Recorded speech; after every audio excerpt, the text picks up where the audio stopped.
พี่น้องเนาะตอนนี้อาจจะมาเลาะทั่วบ้านเนาะพี่น้องเนาะมาเบิ่งเขาเจ้าเฮ็ดบ้านเฮือนของสองของน้ำมื้อนี้แหละบรรยากาศของบ้านพี่น้องเนาะคือเราจะเห็นบ้านเฮือนของเขาเจ้าเนาะพี่น้องเนาะมาเบิ่งเขาเจ้าเฮ็ดห้องน้ำพี่น้องนี่เบิ่งนี่แหละสร้างซื้อมือคือห้องน้ำในเขาเจ้าแต่เขาว่าโครงการช่อยแต่ว่าเฮือนหลังนี้บ่มีไฟช่อยเนาะพี่น้องเนาะคืออันนี้คือบรรยากาศของบ้านเฮือนเนาะคือสิประมาณมานี่แหละพี่น้องเนาะเป็นบ้านชนเผ่าบลูเนาะคือแต่ละเฮือนเขาเจ้าเฮ็ดไปเบิ่งเขาเจ้าเฮ็ดนะมาเบิ่งเขาเจ้าวิธีสิตำสินเขาเจ้าจะเฮ็ดแบบนี้เนาะเฮ็ดแบบนี้นี่หลังจากเขาเฮ็ดแบบนี้เรียบร้อยแล้วเขามาตำสินนะจ๊ะเนาะเห็นบ่นี่พี่น้องเนาะขั้นตอนของการเฮ็ดสินก็บ่ได้ง่ายเลยเฮ็ดสินมานุ่งเองเนาะพี่น้องเนาะตัวนี้รัดไม่ได้เป็นจังไงโอ้20,000 กีบเลยพี่น้องซื้อก็ซื้อมาที่ไทยได้สินค้าจากไทยหมดซื้อมาเนาะอันนี้คือบรรยากาศเนาะพี่น้องโอ้เป็นบ้านเทือนของเขาเจ้านะพี่น้องเนาะคือของบ้านเทือนของเขาเจ้ามันจะส่วนหลายเฮือนใหม่ถ้าผู้ใดแบบมีเฮือนดินหรือว่าเฮือนที่ใส่ปูนเนาะแมนมีเงินคนนั้นจะแมนมีเงินแต่ว่าส่วนหลายเขาเจ้าจะเฮ็ดเธอแสดงว่าเรามีเงินหลายเติบได้เราเฮ็ดเสาปูนเนาะแต่ว่าคันผู้ใดแบบเฮ็ดเสาไม้เสาธรรมดานี่แบบมันบืดไม้นะเพราะเฮ็ดได้เนาะเขาเจ้าก็บ่ได้ห่วงห้ามปานใดเนาะคันเฮาบ่ได้เฮ็ดอยู่ป่าสงวนไม้นะเนาะพี่น้องเฮ็ดได้นะพี่น้องเนาะอันนี้คือบรรยากาศของบ้านเฮือนเนาะพี่น้อง FC ปุ๊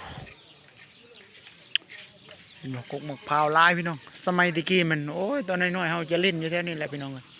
คิดฮอดวอลลงมาเลยคิดฮอดอดีตเลยพี่น้องเนาะคิดฮอดแห้งเลยพี่น้องสมัยตะกี้แบบตอนยังน้อยเฮาลิ้นจะเป็นนำตัวนี้แหละเฮาสากเนาะพี่น้องเนาะจะเจาะเนาะพี่น้องเนาะพวกมันเจาะเขามันอาบเนาะสมัยตอนยังน้อยๆเนาะพี่น้อง FC เนาะคือจะมาเบิ่งบรรยากาศของบ้านเฮือนเนาะพี่น้อง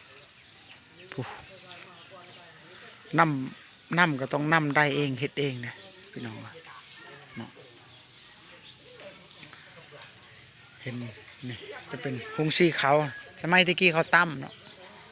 พี่น้องเนาะจะมาเบิ่งตำสินเนาะเห็นบ่เห็นบ่แต่ละเฮือนแต่ละซ่านก็ต้องมีการตำสินอันนี้คือจักรปั่นเขาก็ซื้อมาที่เวียดเพิ่นได้นี่เลยพี่น้องเนาะเบิ่งเขาเจ้าตำสินนี่เห็นบ่เฮ็ดเองเลยหลายแบบจะเป็นคนได้น้อยๆต้องได้เฮียนตำหมดต้องได้เป็นหมดเนาะพี่น้องรถนี่ก็รถบ้านไทยนะแต่ฝั่งไทยให้ได้สิรถชนลายรถไทยเนาะตัวนี้มันคันนี้มาติลาวเองเนาะโหต้องล็อกไว้เลยพี่น้องเลยใช้กระเจล็อกไว้เลยเพราะว่าขโมยเนี่ยโอ้ยสุดยอดลายเลยพี่น้องเลยเขาลักเนี่ยเนาะอันนี้จะเป็นโฮงซี่เข่าโฮงซี่เข่ามาซีโฮงซี่น้อยเนาะโฮงซี่นี่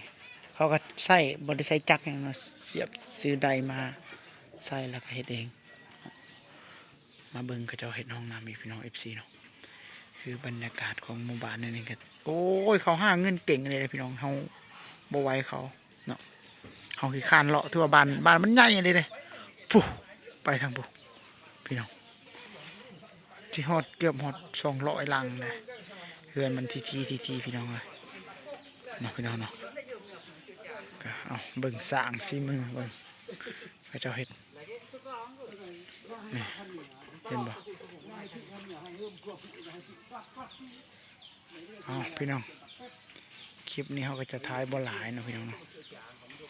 ฝากพี่น้องกดไลค์กดแชร์กดติดตามให้กำลังใจในการเฮ็ดคลิปต่อไปเนาะพี่น้องเนาะ FC ทั้งฝั่งไทยและฝั่งลาวนี่แต่ละเฮือนของชนเผ่านี่นานพักเขาเจ้าก็จะเป็นแบบนี้นะพี่น้องเอ้ยเนาะ